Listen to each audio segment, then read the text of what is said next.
Olá, muito bom dia a todos os que estão assistindo o nosso vídeo aí na escola. Gostaria de me apresentar, sou Carlos Eduardo Teixeira Mota e serei um entrevistador hoje neste dia. Trouxe aqui mais uma pessoa para me ajudar. Se apresente a elas. Eu sou o Luiz Gustavo Teixeira Melrio e hoje estarei como segundo apresentador como ele, só que eu serei o segundo. Não sou ninguém praticamente. Ele é um personagem secundário de uma série. Exatamente. Bom, neste clima que estamos enfrentando em nosso país de política, de roubo e de bandidos, viemos aqui distorcer um pouco sobre esse tema, porque política causa inimizades e tudo mais. Então vamos falar hoje sobre um tema que é muito engraçado, é um tema ilustre, é um tema que vai fazer você adorar. Porque você que é criança, você que era criança e gostava de Turma da Mônica, sim, você irá amar esse vídeo. Então, vamos para o vídeo.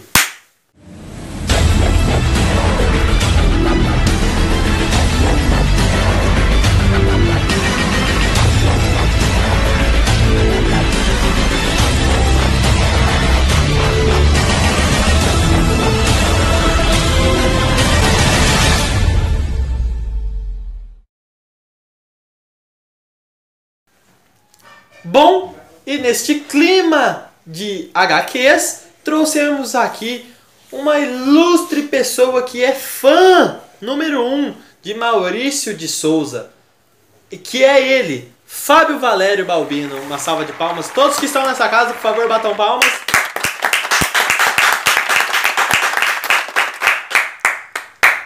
Um personagem ilustre dessa querida cidade de Pinhalão.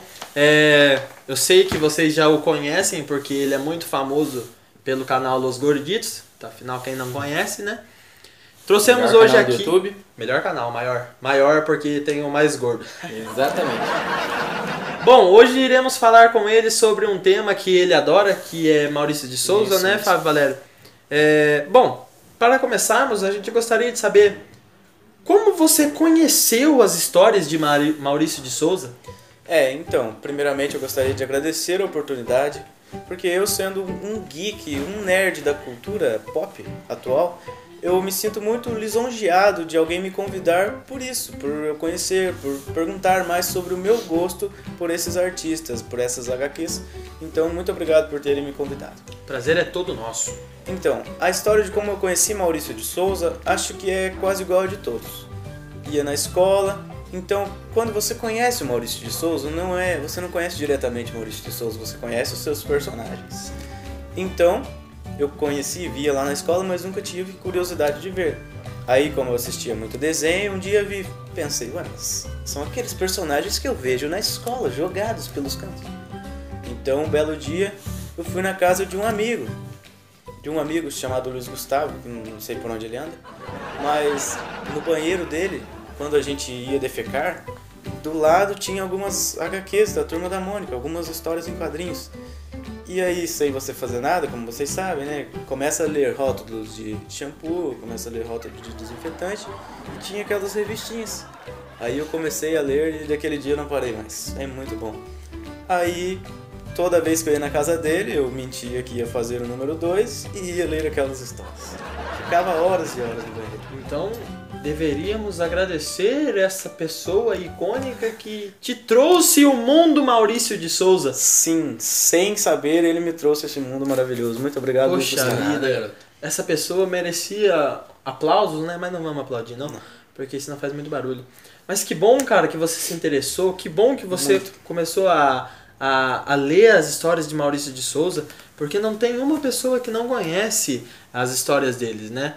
E então quer dizer que você matou 2 coelhos com uma cajadada só, porque além de você fazer necessidades especiais que faz bem para o corpo, você exercitou sua mente lendo Maurício de Souza. Recomendamos a todos que façam isso em seu banheiro, porque é um exercício sensacional. É muito bom. É assim que nasceu o seu amor, né? Nasceu o meu amor pela leitura, na verdade, porque como o Maurício já disse numa entrevista, ele foi alfabetizado por quadrinhos.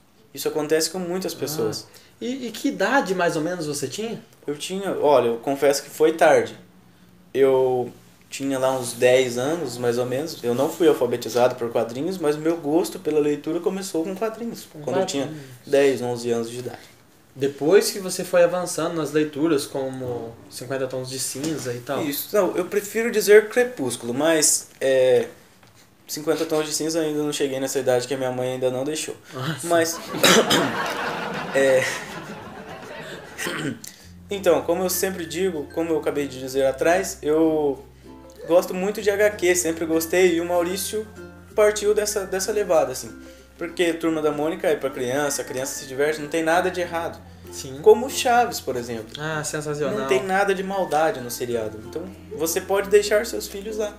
Ah, mas que bom então, né? Vamos seguir adiante? O que você acha das histórias dele? Sensacional. Não, as histórias do Maurício são incríveis, gente. Porque, eu acabei de dizer de novo, são histórias leves, simples, sem... Tipo, tem alguma violência com a Mônica, mas em recente entrevista também ele disse que teve que parar com essa violência. Inclusive é uma história engraçada. Sim. Engraçada e bonitinha até. Uma menininha enviou uma carta para ele, uma leitora, dizendo que se ele continuasse com a violência da Mônica em cima do Cebolinha, ela ia parar de assinar e ler as revistas. Aí que dó. Disse que ele ficou com muita dó e decidiu diminuir um pouco. Não parou, diminuiu. Inclusive, ele já disse que recebeu propostas milionárias para que colocasse mais violência nas suas histórias. Novas empresas querendo colocar violências e outros temas dentro das suas histórias.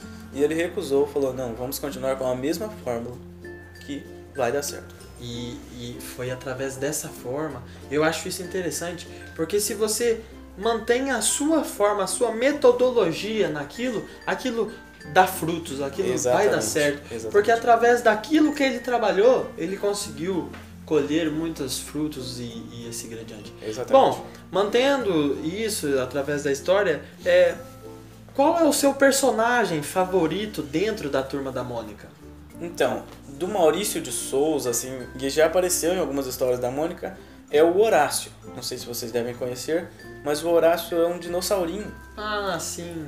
Claro. Verdinho. É, o dinossaurinho verde, pequenininho. Uma história interessante do Horácio é que, até hoje, só o Maurício de Souza escreve os textos do Horácio. Da Turma da Mônica ele já tem autores que ajudam ele a escrever, mas o do Horácio só ele escreve. Só ele gosta, ele tem prazer, né? Porque alguns ainda dizem que é o retrato do Maurício, o Horácio. Ah, que lindo. Porque tratam assuntos mais sérios. O que não trata na Turma da Mônica, no Horácio acaba se transmitindo.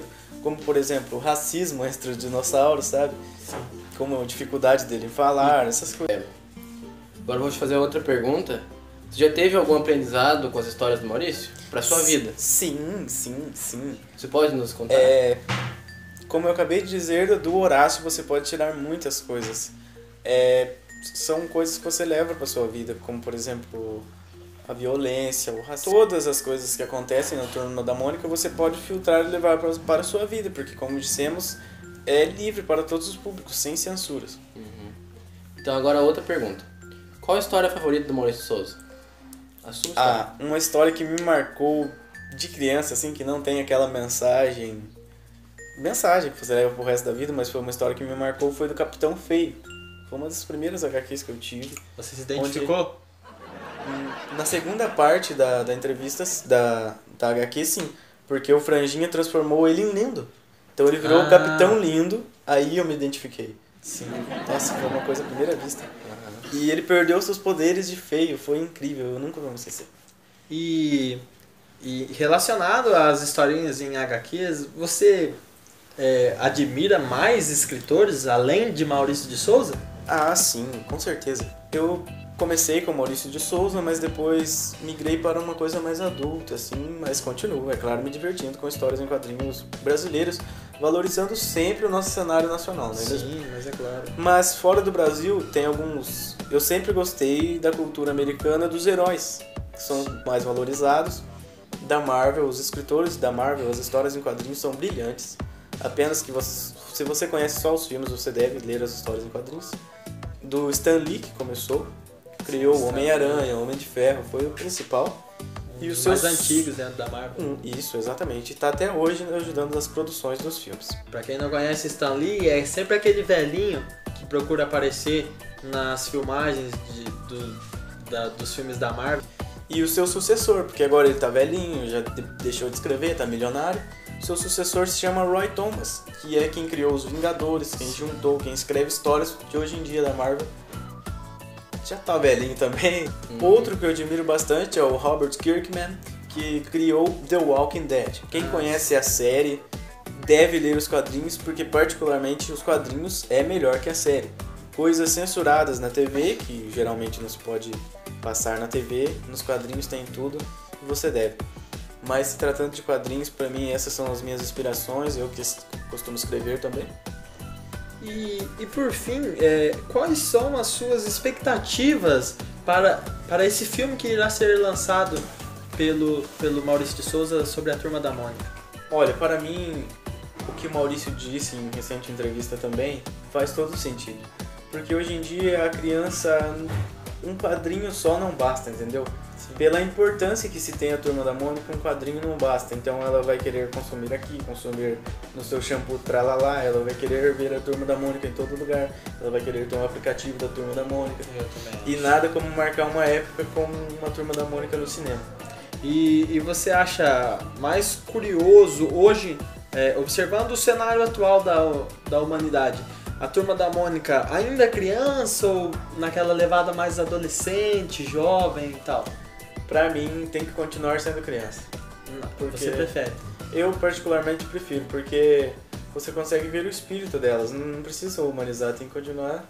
Para não fugir dos padrões que fizeram a Turma da Mônica ser o sucesso que eles são. Você pode criar outros personagens jovens já, não precisa crescer a Turma da Mônica. Eu concordo com a sua opinião, claro que existem diversas opiniões aí, mas eu também acho que a cultura da Turma da Mônica é transmitida através deles crianças. É das crianças, é da inocência das crianças. Sim, exatamente. Não adianta ele querer atravessar a Turma da Mônica, querer fazer eles ficarem jovens, porque o público dele está envelhecendo, senão ele vai ter que fazer a Mônica um dia velha e enterrar a Mônica.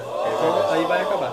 Ou ele continua nesse espírito de crianças, ou ele encerra a Turma da Mônica. Exatamente. Porque vai chegar uma hora que vai ter que acabar, porque nada é pra sempre. Turma da Mônica no asilo? Sim, o mundo The Walking Dead da Mônica, que a gente vai chegar.